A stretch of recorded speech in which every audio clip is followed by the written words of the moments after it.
The 2023 Women's World Cup finally gets underway on Thursday, with the two host nations kicking off the tournament and the summer of footballing festivities.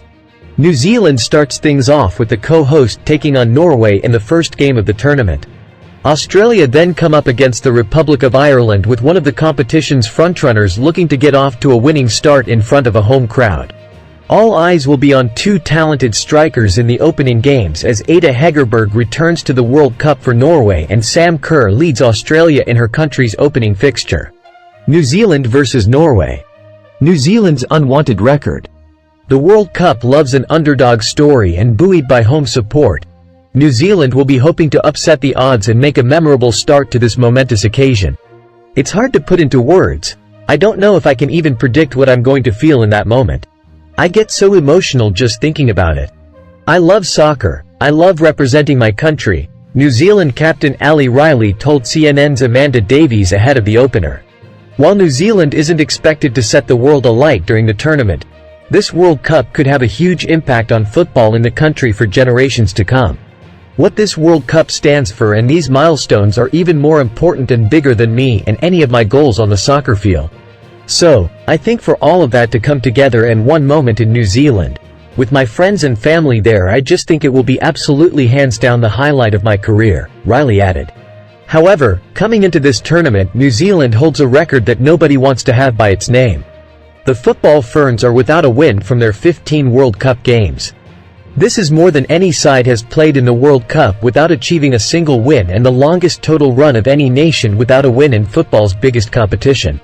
New Zealand is also yet to make it past the group stages, but will be hoping that a positive start to its World Cup campaign can ignite a historic run. Ada Hegerberg's World Cup comeback. Norway comes into the game against the host as heavy favorite and with star quality all over the pitch. The 1995 World Cup winner will be led by talismanic striker Hegerberg throughout this year's tournament. The 2018 Ballon d'Or feminine winner, awarded to the best women's player in the world, will be crucial for Norway's chances of going far in the World Cup, and her record for the national team is excellent. However, the 2023 tournament represents a first for Hegerberg since 2015. Due to disputes with the Norwegian Football Federation, NFF, Hegerberg stopped playing international football in 2017 and said that her decision came down to frustrations with the way women's football was treated within the country. Now back in the national team and firing, New Zealand will have its work cut out to thwart the Lyon striker. Australia vs Republic of Ireland. Waltzing Matildas. Unlike New Zealand, Australia comes into the tournament as one of the early favourites for World Cup glory. The co-host has progressed out of the group stages in the last 4 World Cups and will look to take this momentum into the tournament.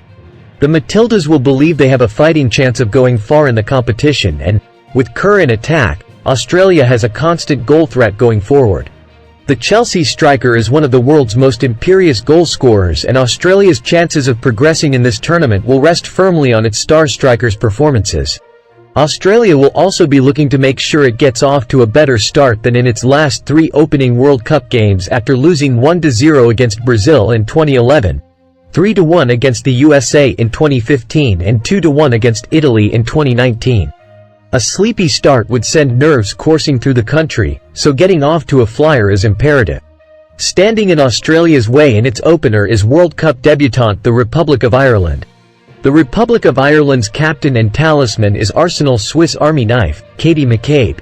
McCabe has overcome a late injury scare to make the World Cup and embodies her national team's courageous and battling style of play.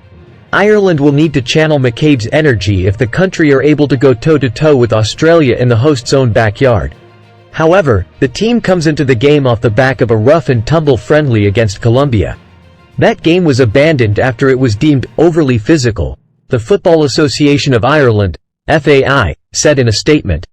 The behind-closed-doors match in Brisbane, Australia ended after 20 minutes, the FAI said on Friday, with the team proceeding to take part in a full training session instead. New Zealand vs Norway kicks off at 3 a.m. Eastern Time, with Australia vs Republic of Ireland starting at 8 a.m. Eastern Time.